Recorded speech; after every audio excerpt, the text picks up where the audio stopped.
Hello there. We're back on live. How is everyone doing? Hello, Facebook. Hello, YouTube. If you are watching this live, hashtag live. If you're catching the replay, hashtag replay. You know the vibe. Okay, so I'm going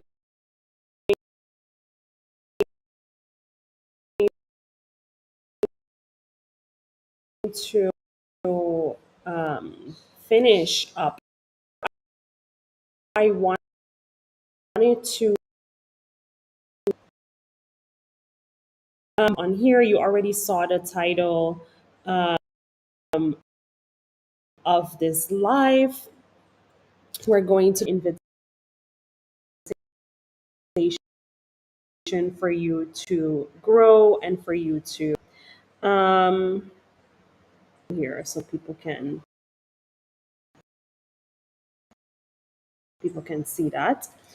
So sales reasons, sorry guys.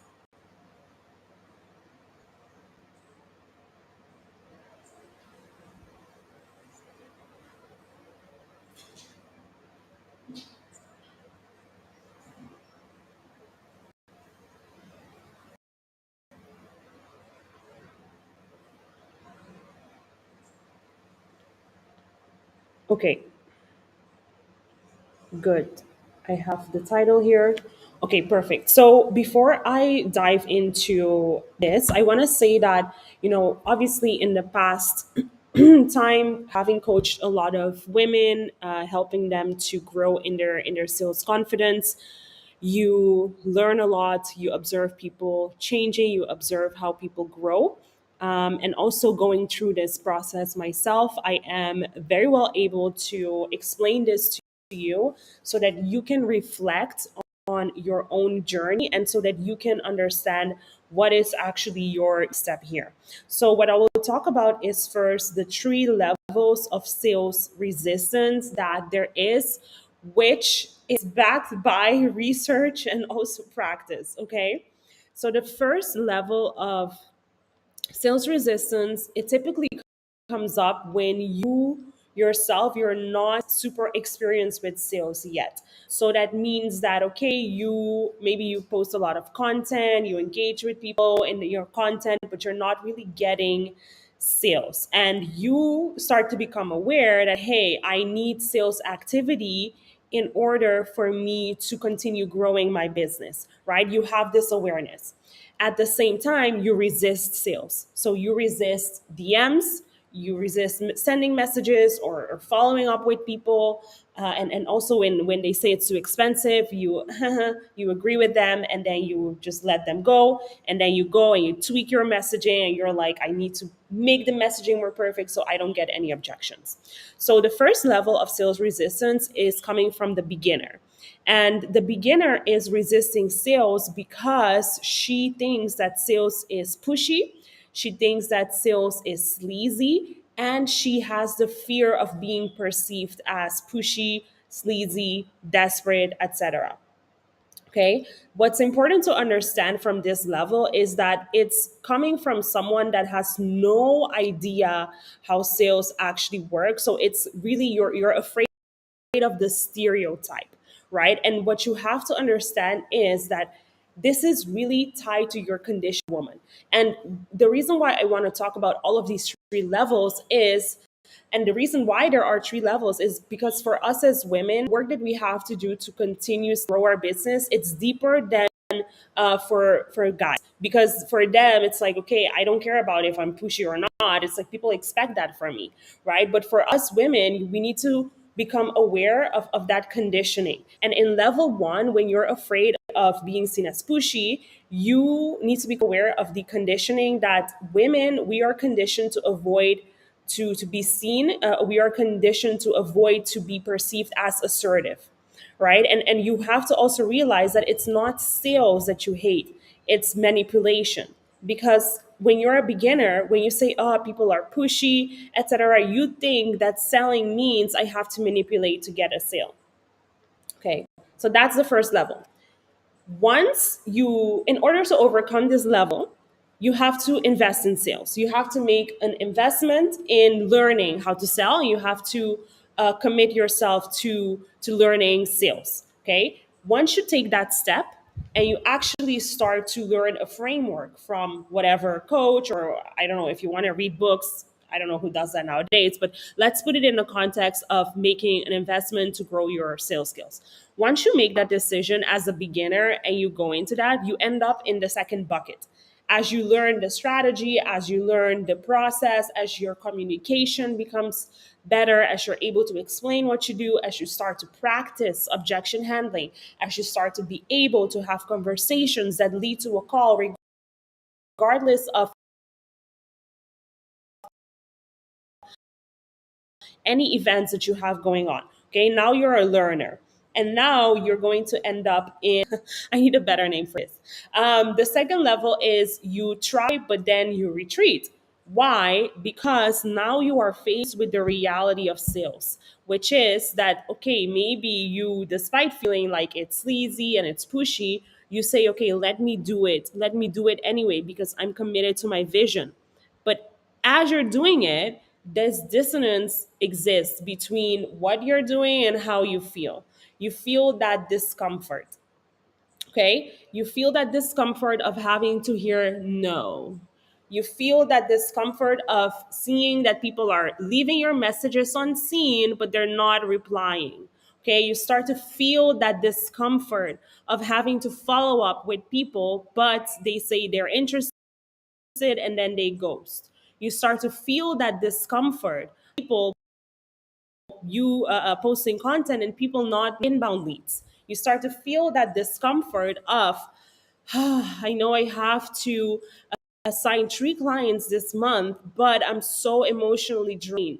I don't know if I can hold space for this. I don't know if I deal with another person that has so many mindset and so many limiting beliefs. You start to feel that discomfort, and that discomfort is real, right? So the reason why it's called you try then you retreat is because you feel like you cannot handle it. You feel like you retreat because now, even though you're getting trained in sales, it's still uncomfortable, and you start questioning why it's uncomfortable. Why is it that I'm training in sales and I'm doing the things I'm supposed to do? I am booking the calls, but it just feels so draining for me, right? And what you don't realize is that this discomfort is not a sign that you're doing sales wrong. It's a sign that potentially you're not supported in the right way. You're not supported in the right way. You're not getting guidance in terms of how you should handle conversations, and you're not getting feedback on your conversations. So you get stuck in this loop of I'm trying, then I'm retreating. Okay, and it's really important to realize when you are in that position and what is actually happening below that. So again, if there's 2 people watching, I would love to know who you are. Thank you. It's an energy exchange, okay? So I pour into you, you like, you comment, etc. Okay, so that's level number 2.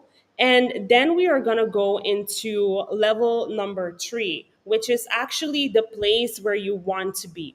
And you have to be, because that's the only level that actually allows you the growth opportunity to be consistent in your business so that you're able to handle the reality of sales, right? So that you're able to do sales in a way that you enjoy it, in a way that feels authentic for you, in a way that it's also regulated. So you're regulated when you're doing this. So you don't have to like go all in with intensity and then retreat. Okay. So, in order to reach this level, it does require experience. And with experience, we're talking about repetition. We're talking about, hey, you've taken sales calls, you've made sales, you know what the process is, but now it just doesn't feel so good for you anymore. The process you had is not aligned with who you are anymore. Okay, and this is where the concept of identity dissonance, oh my god, identity dissonance comes in. Your sales strategy has to evolve with who you are becoming and who you are right now. And I reflect on this in terms of my own journey because at the start, I was doing mostly outreach, right? Like that was my main strategy. Didn't really have any authority in this industry. So I was just relying on outreach. I was following up relentlessly with people, right? So I was really in that hustle mode. I didn't realize that at some point that wasn't who I was anymore because I have authority. I've helped a lot of women. I see women growing and becoming just serious business owners and sales leaders of their business. So the authority has shifted. Who I am, how I feel has shifted. Who I'm becoming has shifted, right? So when you reach that level of, okay, I don't feel like my sales strategy fits who I am anymore, then you get into the highest level of learning, which is creation. Creation is the highest level of learning. What that means is instead of implementing or following the scripts that others have provided you or following their strategy, you are more yourself in your sales process. You are authentic. And I know that a lot of you want to be authentic right off the gate. You want to start and you want to fuel your process with your authenticity. You can do this 100% to a certain extent, right? Like how you talk in the DMs, etc. However, without understanding of core foundational concepts without having practiced that and received the guidance, right, from someone that is experienced in strategies, from someone that understands sales, from someone that has made the mistakes you're going to make, it's really, really, really difficult to right off the gate start off being fully yourself. And this is where a lot of people stop. They are a beginner and then they are afraid of taking action and because they're holding on to this sales stereotype, right? So then they don't do anything. They will invest in messaging, they'll invest in all the strategies to get people to come to them, but they cannot have a sales conversation and therefore they drop the ball. Okay, and then you have people that lean into it and they're like, okay, let me go and actually fix this problem, because I'm a serious business owner, let me fix this sales problem. And then they realize that it's still uncomfortable because sales in its nature, you're going to have to deal with rejection. And for women, it's difficult to deal with rejection because we're conditioned to be liked, right? So instead of leaning in, what do people do? They start questioning the strategy, they want to change everything. But what you don't realize is in order for you to sustain your business, the discomfort of sales, it needs to be all out any emotion. It needs to be something that, despite having three rejections in a row, you're able to regulate yourself, pick it back up, and continue on. Okay, so what I wanted what I want to share with you today is that third mastery level. You need to get there so that sales becomes something it's that's no longer a thing in business. It's no longer the dreaded activity. And the only way you do that is actually by going through those levels of resistance. So when you ask yourself right now, which level of sales resistance am I right now? Am I at the beginner level? So I'm just afraid of the stereotype. I'm not that experienced with sales. Or am I at the level where I take action? What did I call it? You try, then you retreat. Am I at you try and then you retreat level? Okay, or am I actually at the mastery level where I know the tactics, I know the strategies, I know how to do sales with no worry, but it's just that my strategy doesn't fully align with who I am, and I would love to enjoy sales more because I know it's the activity in my business if I want it to continue growing. So ask yourself that, because it's important to know which level of sales resistance you are at, because the solution is going to look different depending on where you're at. So if you're currently watching this live, leave a comment and let me know, where do you think you're at in your sales resistance level? Just put it in the comment. Okay, so let's move on, What I want to talk about now, I want to give a few examples of clients that I have worked with and I currently work with that also go through this. And also, this is where this whole thing is coming from, just seeing them go through that evolution.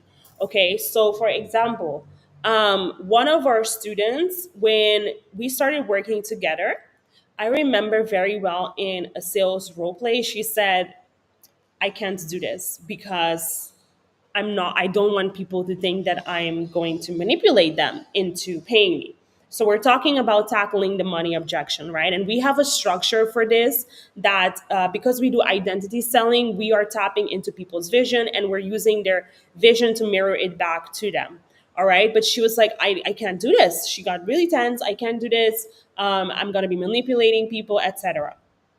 Okay, so what is it that we did to shift that?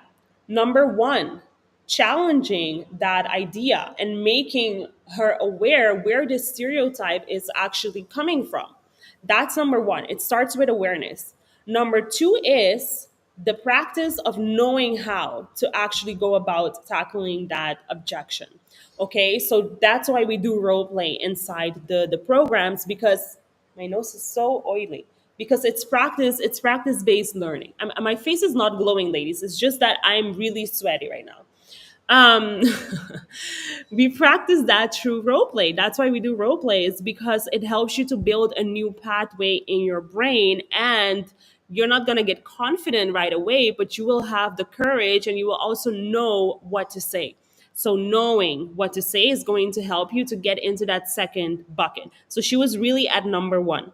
What ended up happening through this coaching, through the practice, through the feedback, is that she closed 8.5K in 30 days.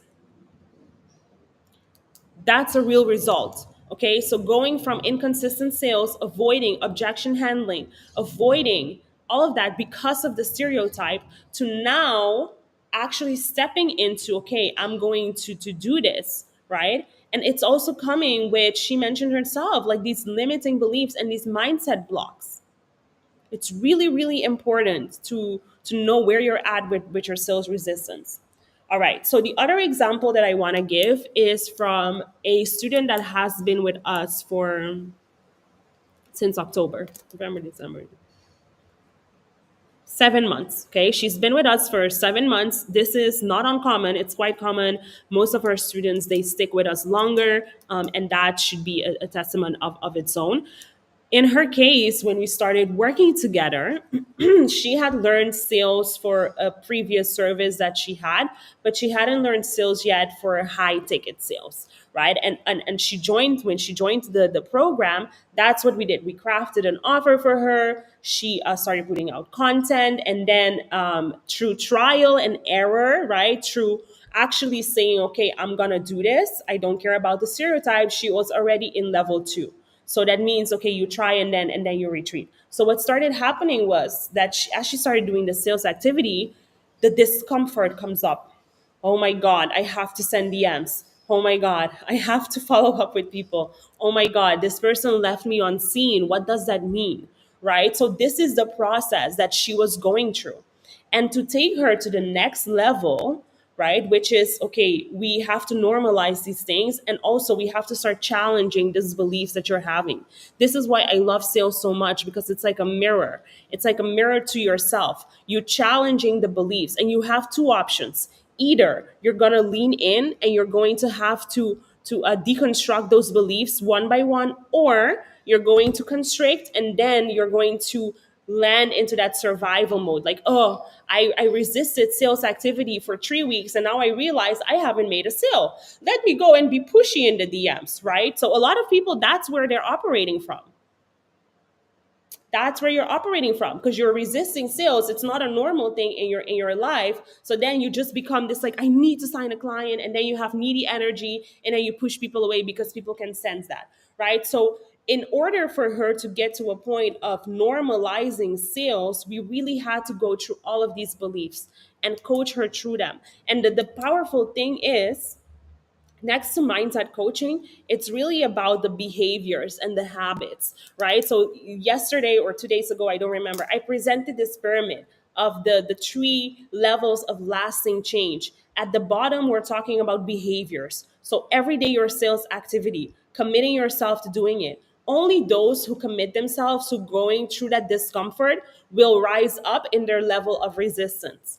All right. And through our work, not only has she been signing clients consistently in her business, but now she's at level 3. She's actually at the mastery level. And we spoke about it yesterday. And she was telling me, like, oh, like, I actually did this differently this time. And I was like so happy to hear that. And you know why I was so happy to hear that? Because as an educator, I know that the highest level of learning is when you start to create. And I knew it when she mentioned that she had graduated from the 2 levels of resistance and now she's going to the third level because she knows how to book calls. If there's parts of the process that doesn't feel good for her, we tweak it, right? We tweak it to make it more authentic to her. But that does not mean no sales activity. Okay, it means sales activity in an evolved way, in a way that is authentic to you.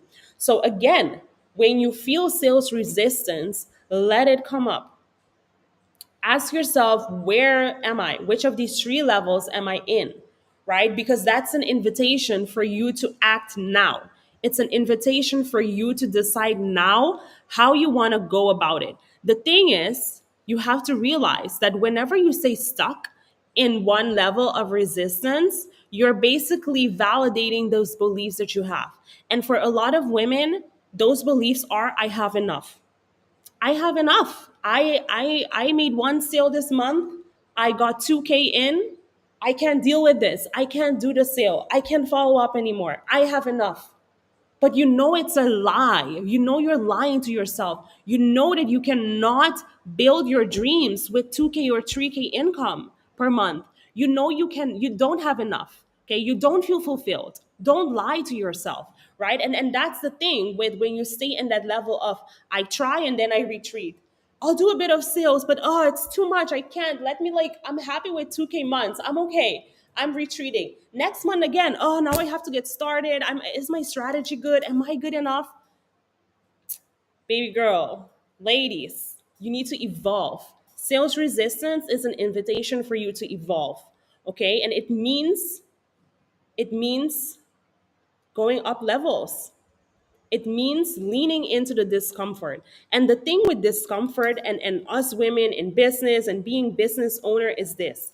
I know a lot of people on Facebook pretend that they're, oh, I hope my nail is dirty. Ew. I know a lot of people on Facebook pretend that their business is more successful than it actually is. And I know that for us as women, ego is also a big thing, right? But it's okay if you admit to yourself that, hey, my business is not where I need it to be. And it does not discredit your achievement. It does not discredit those certifications that you have. It doesn't discredit all the hard work you've put in. It doesn't discredit your client results. But you have to look at yourself in a mirror and be honest. Am I happy with my level of income?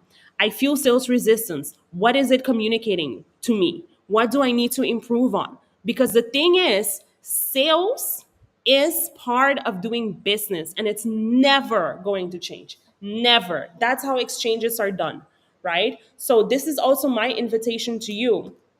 If you are serious about leveling up in your level of resistance so that you can get to the highest level of mastery, which is you start to make it your own, okay, then I invite you to DM me the word resistance because I would love to help you understand where you are right now in your journey with sales resistance and what is the next step that you can take. Okay, so send me that word DM.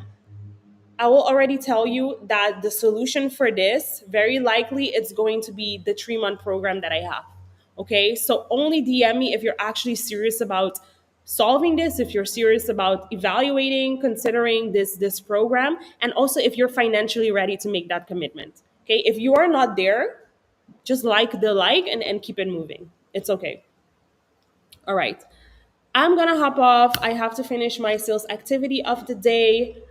walk the walk, talk. I don't remember what. Anyway, I'm reading it now. I'll see you, ladies. If you have any questions, you can